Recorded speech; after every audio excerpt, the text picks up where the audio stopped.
Hey everyone, welcome back to GM Details YouTube channel. Last week's video was all about Wowo's wash products and the shampoo's ridiculous dilution rate of 100 to 1. This video is about forgetting the instructions and see if the products are better than they say they are. Let me start by just saying I do think the range looks fantastic. It's some of the best branding I've seen on a product for a long time, where they've taken what was pretty much a free business card logo and made it look amazing, almost a scene brand like Automotive. So in this video I'll be using the awesome foam and detailer shampoo a little bit more conservatively, a lot in the case of the shampoo, and seeing how they perform on a more regular maintenance wash. It's certainly a first for this channel, working backwards to what the label recommends. So let's get into it. So it's been about 1 week since its last wash, and yes, it has been out since. It's got such a light layer of dirt on it, it's not even showing up on camera, so you'll just have to take my word for it that it's slightly dirty. A quick rinse, however, reveals what looks like there's some protection left from the last wash. That could have been from the 140 millilitres of shampoo that we used. I did message Wowo's about this and was told there was wax in the pure shampoo, so that would explain the beading. So more about that later. In last week's video I used the snowfoam at the highest recommended dilution of 5 to 1, but as the car only has some light dust on it, I'm going to reduce that to a more cost effective 10 to 1, which should be 45 millilitres, but I'm just going to stick 50 millilitres in. Won't make any difference. What I'm looking for is it to be sufficiently concentrated that the cling factor is still there to give me that 5 to 7 minute dwell time.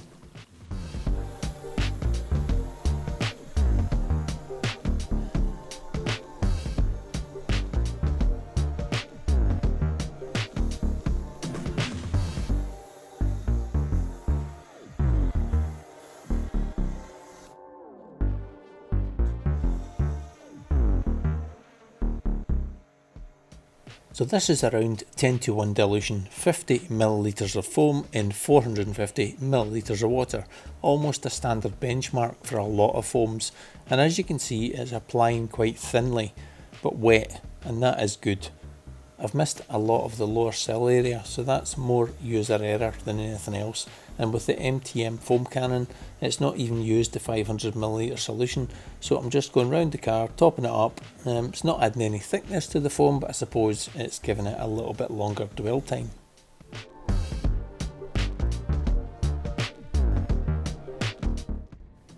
Coming in closer here, you can see it's slowly running off, but it still has some clinging properties, especially the areas I just applied more foam to, which has the most amount of dirt to get to work on.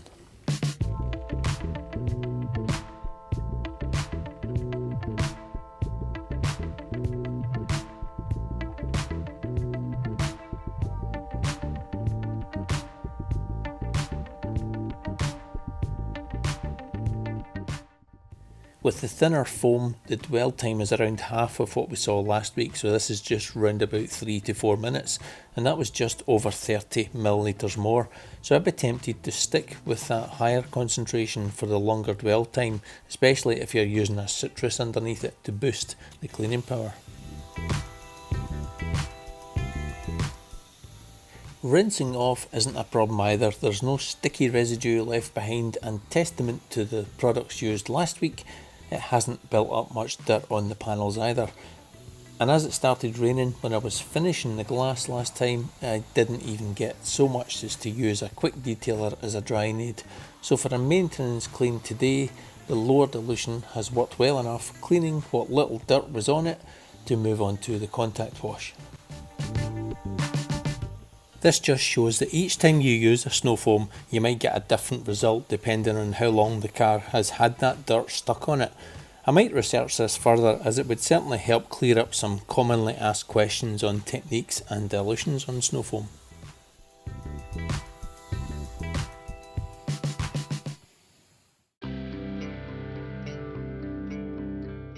So this is the 50 millilitres in a bucket. Now look at the amount of suds you get from that. It will really determine whether the slickness is still there. Let's go. Oh yeah, slickness still there. That is really nice.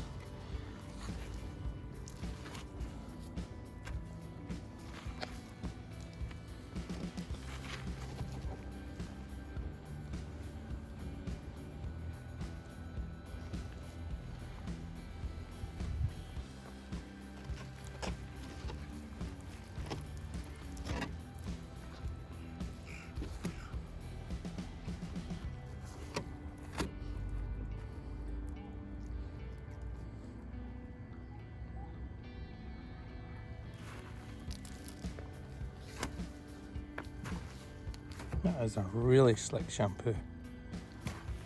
Now that was genuinely my reaction a few weeks ago after using the shampoo at 50 millilitres.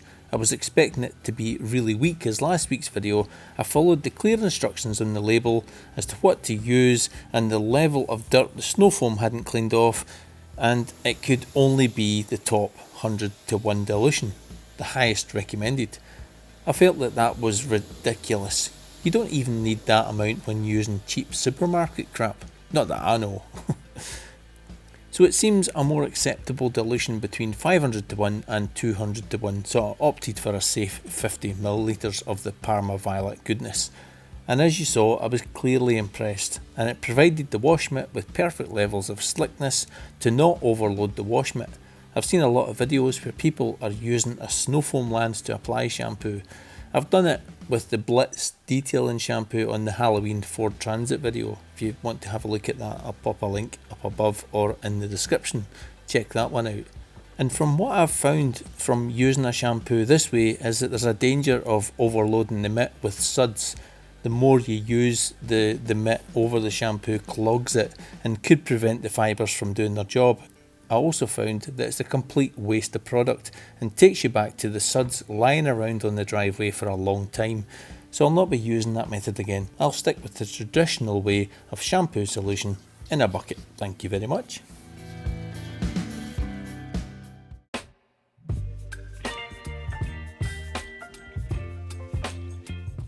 So I promised you my final thoughts on these first 4 cleaning chemicals from Wowo's Automotive detailing. I've loved trying them out, and they've felt extra special being made in Scotland too, so it's been an absolute pleasure making this video review so you can not only see how they perform but hopefully give you some tips to getting the most from them if you pick some up. First used was clean wheels, and on opening the products you notice the silver foil caps, which are a really good attention to detail in preventing spills during transit. Clean wheels is a completely different chemical makeup from any wheel cleaners I've used before, with the power of an acid without being an acid. It's actually alcohol based with a few other potent things in there that I really haven't a clue about, but I recognise the isopropyl alcohol, and you'll all be used to the alcohol smell in a glass cleaner or a panel wipe, but not in a wheel cleaner. An amazing product for real nasty wheels. Baked on brake dust and dirt, this stuff works wonders. But once you've got your wheels looking sweet, the wheel cleaner sort of becomes redundant, as hopefully you'll be maintaining them after that.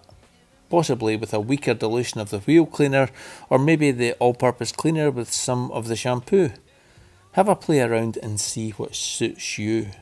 I'll be trying it out diluted soon on my car when I come to use the follet remover and tar remover to add the protection crystal sealant. Would I get the wheel cleaner again?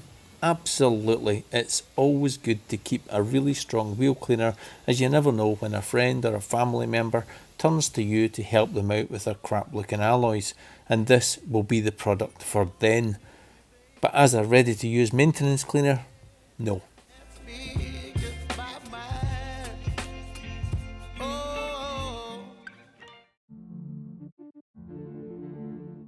The second ready-to-use product is the all-purpose cleaner, priced at £9.99 for a 500ml bottle. Again, no dilution offerings on the label, and it comes with its own trigger, so one can only assume it's ready to use.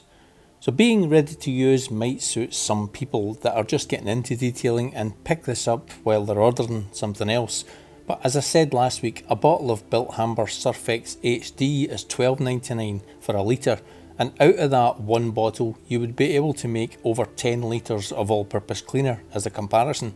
Or if you can't be bothered with diluting and mixing, some people don't, grab some elbow grease household cleaner next time you're in the supermarket. It does exactly the same thing as this, and it's usually only £1 a bottle.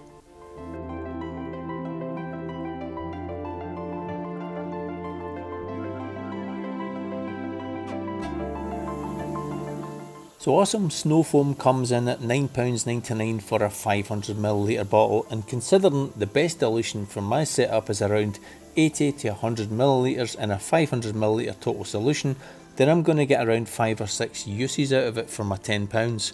It's not that awesome for dealing with winter grime where citrus cleaners are so much more effective, but I'd say for summer use it would be fine, allowing a good dwell time of around 7 minutes and an easy rinse off without worrying about any residue.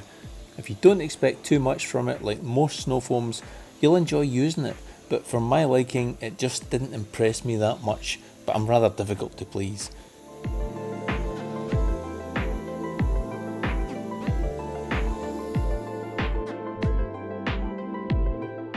Detailer shampoo at 140ml compared to 50ml gives just as much slickness and suds as you'd ever need, and you could easily drop that down to 30ml and still have a lovely experience with this shampoo.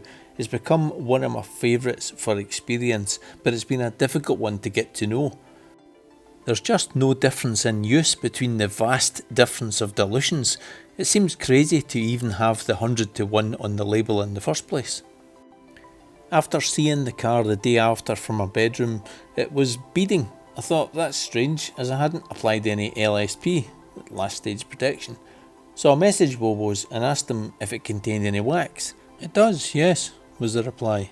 But it's the best looking wash and wax shampoo that I've ever seen then. Wait a minute, it says it's a pure shampoo on the label. So I asked again. The second reply was, ha ha ha, the label is correct. There isn't a single gloss enhancer or wax in the shampoo.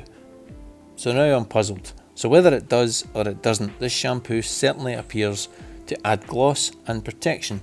We may never know, but one thing is incredible.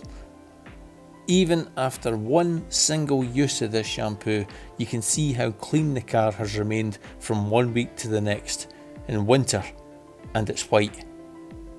So whatever is in this shampoo, Wowo's are keeping it a very closely guarded secret. But honestly, get some of this and try it for yourself.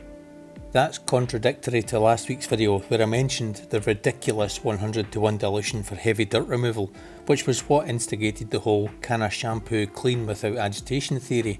And that was tested, and a lot of you agreed in the comments that it needed the mechanical abrasion of a mitt to make it work. So it's the label that's wrong. The product behaves far better than the label gives credit for. That's the point I've tried to demonstrate, so please sort that out, Wowo's. So a couple of quick notes before I go. A mixed bag of feelings towards these chemicals. I understand the thinking behind making a product lineup as simple to use as possible. Having professional grade chemicals easily available for the enthusiast may have been the thing in 2013, but 10 years down the road it's a different ball game now, with many brands offering chemicals that you can dilute yourself, and these understandably are more favourable to most of us, I believe. So thanks again to Wowo's for sending these products down for me to try, and thanks to you all for watching. So until the next time, happy detailing, cheery bye.